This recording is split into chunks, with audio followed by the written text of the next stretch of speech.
വിജയമന്ത്രങ്ങൾ doctor Amanullah Vadakkangara. അവതരണം ബന്ന ചേന്നമംഗല്ലൂർ. സാങ്കേതിക നിർവഹണം സുനീഷ് പെരുവയൽ. നിങ്ങളിലേക്ക് എത്തിക്കുന്നത് NVBS ദോഹ ഖത്തർ. അധ്യായം 274. സംഭവിക്കുന്നതെല്ലാം നല്ലതിന്. സംഭവിച്ചതെല്ലാം നല്ലതിന്, സംഭവിക്കുന്നതെല്ലാം നല്ലതിന്, ഇനി സംഭവിക്കാൻ പോകുന്നതും നല്ലതിന്. നഷ്ടപ്പെട്ടതിനെ ഓർത്ത് എന്തിനു ദുഃഖിക്കുന്നു? നഷ്ടപ്പെട്ടത് എന്തെങ്കിലും നിങ്ങൾ കൊണ്ടുവന്നതാണോ? നശിച്ചത് എന്തെങ്കിലും നിങ്ങൾ സൃഷ്ടിച്ചതാണോ? നിങ്ങൾ നേടിയതെല്ലാം നിങ്ങൾക്ക് ഇവിടെ നിന്ന് ലഭിച്ചതാണ്. നിങ്ങൾക്കുള്ളതെല്ലാം ഇവിടെ നിന്ന് നേടിയതാണ്. ഇന്ന് നിങ്ങൾക്കുള്ളതെല്ലാം ഇന്നലെ മറ്റാരുടേതോ ആയിരുന്നു. നാളെ അത് മറ്റാരുടേതോ ആകും. ഗീതാ സന്ദേശം എന്ന പേരിൽ പ്രചരിക്കുന്ന ചില വാചകങ്ങളാണിവ. എന്നാൽ ഈ അർത്ഥം വരുന്ന ശ്ലോകങ്ങൾ ഗീതയിൽ ഇല്ലെന്നാണ് പല ഗവേഷകരും ചൂണ്ടിക്കാണിക്കുന്നത്. ഗീതയിൽ ഉണ്ടായാലും ഇല്ലെങ്കിലും മനുഷ്യജീവിതത്തിൽ ആത്മവിശ്വാസത്തിൻ്റെയും ക്രിയാത്മക മുന്നേറ്റത്തിൻ്റെയും ചാലകശക്തിയാവാനും പ്രായോഗിക കാഴ്ചപ്പാടോടെ ജീവിതത്തെ സമീപിക്കാനും സഹായകമാകുമെന്ന കാഴ്ചപ്പാടിലാണ് ഈ വാചകങ്ങൾ ഇവിടെ ഉദ്ധരിച്ചത്. പ്രതീക്ഷയും പ്രത്യാശയും ജീവിതത്തിന്റെ കൈപ്പേറിയ നിമിഷങ്ങളിൽ ധൈര്യത്തോടെ മുന്നേറാനും ജീവിതം തിരിച്ചുപിടിക്കാനും വഴി കാണിക്കുമെന്നതിൽ സംശയം വേണ്ട. രാജ്യാന്തര ഹ്യൂമൻ റിസോഴ്സസ് ഡെവലപ്മെന്റ് ട്രെയിനറും സൈക്കോളജിസ്റ്റും ബെസ്റ്റ് സെല്ലിംഗുകളായ 55ഓളം മോട്ടിവേഷണൽ പുസ്തകങ്ങളുടെ രചയിതാവുമായ ഡോക്ടർ ജോബിൻ എസ് കൊട്ടാരത്തിന്റെ ഒരു കുറിപ്പ് ഇവിടെ പങ്കുവയ്ക്കാം. ഹോളിവുഡിലെ സൂപ്പർ താരങ്ങളിൽ ഒരാളാണ് സിൽവസ്റ്റർ സ്റ്റാലോൺ. വെള്ളിത്തിരയിലെ മായാക്കഥകളെപ്പോലും വെല്ലുന്ന തരത്തിലുള്ള അനുഭവങ്ങളുടെ തീച്ചൂളയിലൂടെയാണ് ഒരു കാലഘട്ടത്തിൽ സിൽവസ്റ്റർ സ്റ്റാലോൺ കടന്നുപോയത്. ഒന്നിനു പുറകെ മറ്റൊന്നായി തകർച്ചകൾ കടന്നുവരുമ്പോഴും താൻ സ്വപ്നം കണ്ടവയൊന്നും യാഥാർത്ഥ്യമാകാതെ വന്നപ്പോഴും സിൽവസ്റ്റർ സ്റ്റാലോൺ തളർന്നില്ല. ഒരു അഭിനേതാവാകുക എന്നതായിരുന്നു അദ്ദേഹത്തിന്റെ ഏറ്റവും വലിയ ആഗ്രഹം. അതിനായി ആക്ടിംഗ് കോഴ്സിൽ ചേർന്ന് അഭിനയം പഠിച്ചു.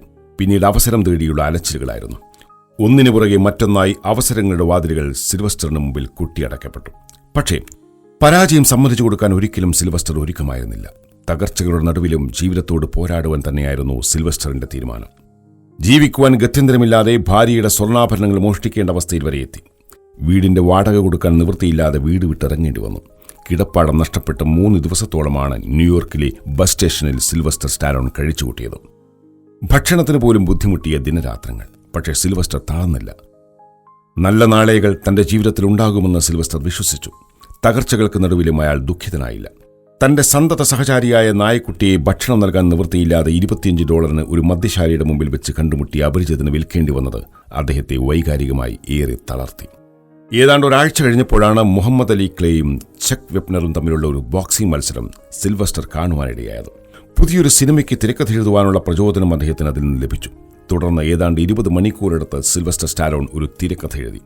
അതായിരുന്നു ഹോളിവുഡിലെ എക്കാലത്തെയും മികച്ച വിജയങ്ങളിലൊന്നായി മാറിയ റോക്കി എന്ന സിനിമ. ഈ സിനിമയുടെ തിരക്കഥയുമായി അദ്ദേഹം ഹോളിവുഡിലെ ഒരു നിർമ്മാണ കമ്പനിയെ സമീപിച്ചു. തിരക്കഥ ഇഷ്ടപ്പെട്ട അവർ $1,25,000 അദ്ദേഹത്തിന് വാഗ്ദാനം ചെയ്തു. എന്നാൽ ആ വാഗ്ദാനം അദ്ദേഹം നിരസിച്ചു. സിനിമയിലെ കേന്ദ്ര കഥാപാത്രമായ റോക്കിയായി താൻ തന്നെ അഭിനയിക്കണമെന്ന് അദ്ദേഹം നിർബന്ധം പിടിച്ചു. നിർമ്മാതാക്കൾ തിരക്കഥയുടെ പ്രതിഫലം $2.5 ലക്ഷം $3.5 ലക്ഷം ഉയർത്തി. പക്ഷേ പുതുമുഖമായ അയാളെ നായകനാക്കുവാൻ സാധ്യമല്ല എന്നവർ പറഞ്ഞു. പക്ഷേ സിൽവസ്റ്റർ സമ്മതിച്ചില്ല. തന്നെ നായകനാക്കിയില്ലെങ്കിൽ തിരക്കഥ തരില്ലെന്ന് സിൽവസ്റ്റർ തീർത്തു പറഞ്ഞു. അവസാനം ഗത്യന്തരമില്ലാതെ സിൽവസ്റ്ററിനെ നായകനാക്കാൻ നിർമ്മാതാക്കൾ സമ്മതിച്ചു. പക്ഷേ പ്രതിഫലം $35,000 കുറച്ചു. ഈ പൈസയുമായി സിൽവസ്റ്റർ ആദ്യം പോയത് താൻ $25 വിറ്റ നായക്കുട്ടിയെ തിരികെ വാങ്ങുവാനായിരുന്നു. 3 ദിവസത്തോളം ആ മദ്യശാലയിൽ കാത്തുനിന്ന ശേഷമാണ് സിൽവസ്റ്ററിന് താൻ നായക്കുട്ടിയെ വിറ്റയാളെ കണ്ടെത്തുവാനായത്. നടന്ന സംഭവങ്ങളെല്ലാം സിൽവസ്റ്റർ അയാളോട് വിവരിച്ചു. $25 താൻ വിറ്റ നായയെ $100 തിരികെ തരുമോ എന്ന് സിൽവസ്റ്റർ ചോദിച്ചു. പക്ഷേ അയാൾ സമ്മതിച്ചില്ല. $500 $1,000 സിൽവസ്റ്റർ വാഗ്ദാനം ചെയ്തു. പക്ഷേ അയാൾ സമ്മതിച്ചില്ല. അവസാനം $15,000 നായ്ക്കുട്ടിയെ സിൽവസ്റ്റർ തിരികെ വാങ്ങിയത്. തകർച്ചകളുടെ നടുവിലും വീണ്ടും വീണ്ടും ശ്രമിക്കാനുള്ളൊരു മനസ്സ് സിൽവസ്റ്റർ സ്റ്റാലോണിനുണ്ടായിരുന്നു. അങ്ങനെ പുറത്തിറങ്ങിയ റോക്കി എന്ന സിനിമ സിൽവസ്റ്റർ സ്റ്റാലോണിനെ ഹോളിവുഡിലെ തിരക്കുള്ള താരമാക്കി മാറ്റി. മികച്ച സിനിമയ്ക്കും സംവിധാനത്തിനും ഫിലിം എഡിറ്റിംഗിനുമുള്ള ഓസ്കാർ അവാർഡുകൾ വാരിക്കൂട്ടിയ ഈ ചിത്രം അമേരിക്കൻ നാഷണൽ ഫിലിം രജിസ്ട്രിയിലേക്കും തിരഞ്ഞെടുക്കപ്പെട്ടു. തകർച്ചകൾക്ക് നടുവിലും പോരാടുവാനുള്ള ധൈര്യം നിങ്ങൾക്കുണ്ടെങ്കിൽ ജീവിത വിജയം നിങ്ങൾക്കുള്ളതാണ്. ഇവിടെയാണ് സംഭവിച്ചതും സംഭവിക്കുന്നതും സംഭവിക്കാനുള്ളതുമൊക്കെ നല്ലതിനാണെന്ന വിശ്വാസം ജീവിത വിജയത്തിന് വഴി തെളിയിക്കുമെന്ന് പറയുന്നത്. വിജയമന്ത്രങ്ങൾ സംബന്ധിച്ച് നിങ്ങളുടെ വിലയേറിയ അഭിപ്രായങ്ങളും നിർദ്ദേശങ്ങളും 00974552627 എന്ന വാട്സ്ആപ്പ് നമ്പറിലോ ceo.media+@gmail.com എന്ന ഇമെയിൽ വിലാസത്തിൽ അറിയിച്ചാൽ സന്തോഷമാകും.